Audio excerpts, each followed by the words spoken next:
This is Optimal Living Daily, Relationships, Episode 2, True Loyalty by Steve Pavlina of stevepavlina.com. And I'm your host, Joss Marie.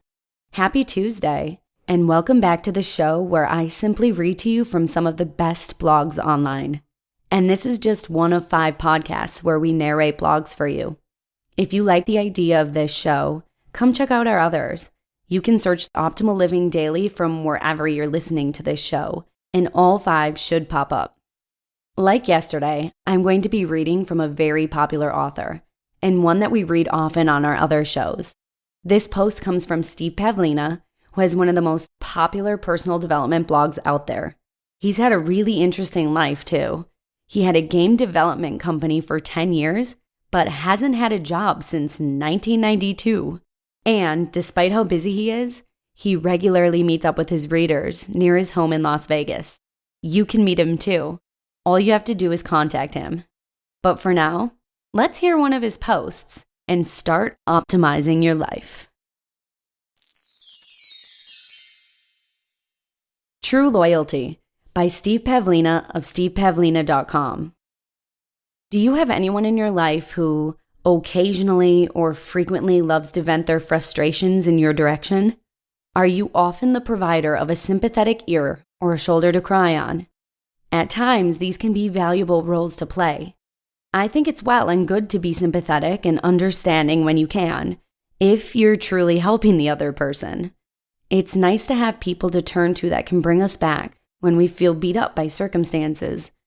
Being able to share our sorrows and frustrations helps us process them, learn from them, and release them. We may even see the humor in such situations and laugh at them.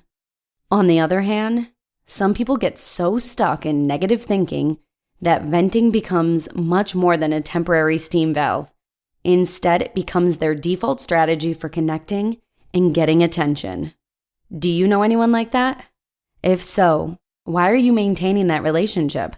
Why are you allowing such negativity in your life? Is your investment in this relationship actually helping? Is the other person showing good progress along a positive path and appreciative of your help? Are you being an effective mentor in helping this person move beyond their temporary period of funk? Can you point out all the positive signs of progress you've made together in your relationship during the past quarter? Would an objective third-party observer report, "I can see that your help and assistance are really paying off"? If you're not really helping, what are you doing? Why are you on the receiving end of repeated venting from someone who isn't taking responsibility to improve their situation? Why are you wasting your precious time with someone who'd rather whine than grow and improve? Using negative people to slow yourself down. Isn't it reasonable to conclude that you're using this relationship as an excuse to slow yourself down and hold yourself back from working on your own big scary goals?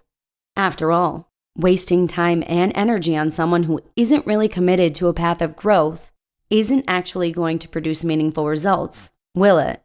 You could surely find better investments elsewhere. Learn some new skills. Write that book you've always been wanting to write. Branch out and meet new people. Start a new business. Go travel for a while. But of course, many of those things are scary. They'll stretch you beyond your comfort zone. It's so much easier to deal with the familiarity of a negative-minded person. It almost feels good to hear them whine at you, doesn't it?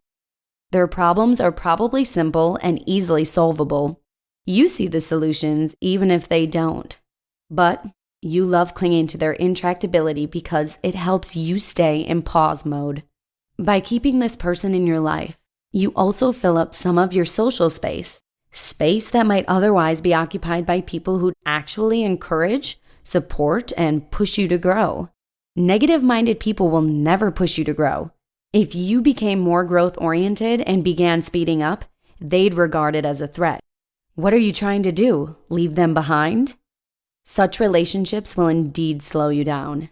If you have some ambitious goals in your life and you fear working on them, a great way to procrastinate is to cling to a relationship that's incompatible with your greater vision. The most fearful and disempowered people I encounter almost always have a constant source of negativity in their lives, Usually, this is a close relative or a close friend. Additionally, these people wrap themselves in a belief system that says they have to value their relationship more than their own sanity, growth, happiness, and fulfillment. Putting your relationships first makes sense if your relationships are healthy, supportive, and empowering. It's foolish to be stubborn and clingy with unhealthy relationships, though. While your negative-minded friend may reward you for engaging in a clingy dependency relationship, what you may not realize is that others are punishing you for this behavior. The most growth-oriented people in your life are surely losing respect for you. They're losing interest in you because you don't look like a growth-oriented person yourself. You look like you're standing still, making feeble excuses, and succumbing to complacency. You look like someone who's more interested in delusions than real growth. Most likely they won't tell you any of this because they have better things to do. You don't seem particularly investment worthy. True loyalty. Positive relationships are growing relationships. A positive relationship is a delicate balance of someone who accepts you as you are, yet also recognizes your potential to keep growing. A positive relationship makes it hard for you to settle. It lets you feel loved and accepted, but it makes it difficult for you to be complacent. When you stagnate, you can feel the strain it creates in your positive relationships, but your negative relationships have no trouble with your stagnation. Positive relationships are available and abundant. They're yours to enjoy. Commit yourself to a path of growth and take action on it each day. Push yourself and don't settle. Positive people will recognize you as a kindred spirit and befriend you. Negative people will push you away because you're a threat to their stagnation. You don't even have to deliberately cut ties with negative people. Just be unwaveringly committed to your own path of growth and hold them fully responsible for their own results in life. When they vent excessively at you, call them out for it. Hold them responsible and tell them to stop whining so much. You will disgust them in short order, and they'll very likely feel compelled to dump you in short order. Commit to no longer using relationships with negative people to slow yourself down. This behavior is beneath you. You have better things to do with your life. If you cocoon yourself in a bubble of denial, your negative relationships will surely permit it. But you're only making yourself look ridiculous to the positive people in your life, if there are any left. Being loyal to negative relationships is being disloyal to courage, disloyal to growth, disloyal to your path with a heart. Drop the ridiculous belief that you're somehow being a loyal friend when you serve as someone's go-to outlet for whining. That isn't loyalty. It's disloyalty to that which genuinely deserves your enduring faithfulness and steadfastness. Be loyal to courage. Be loyal to the greatness within you. Be loyal to your path of growth. Challenge and invite your once negative relationships to join you in this exciting adventure. You just listened to the post titled True Loyalty by Steve Pavlina of stevepavlina.com. You always hear people say that time moves quicker the older you get. And my husband and I always talk about how that could not be more true now that we're parents. Our little boy just turned 1, and this post really hits home because we realize exactly how fast time is moving.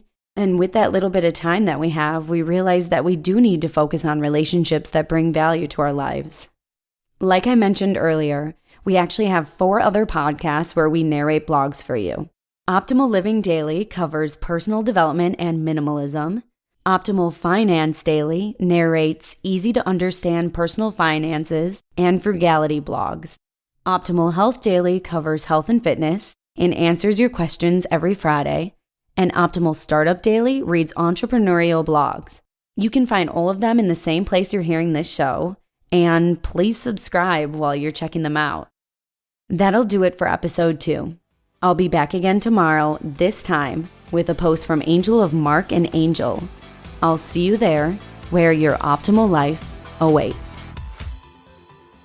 Hello, Life Optimizer. This is Justin Malik, creator and producer of this podcast, but also Optimal Living Daily, the show where I read to you from even more blogs covering finance, productivity, minimalism, personal development, and more, from incredible bloggers like Derek Sivers, Zen Habits, Mark and Angel, The Minimalists, and all the ones you hear on this show too.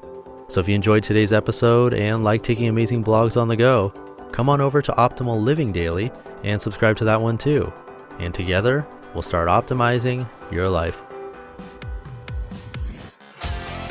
You've been listening to Optimal Living Daily. Be sure to hit the subscribe button to stay up to date on each new episode and head to oldpodcast.com. That's OLDpodcast.com for a free gift as well as more actionable tips and resources to help you maximize your potential. Thanks for joining us, and remember, your optimal life awaits.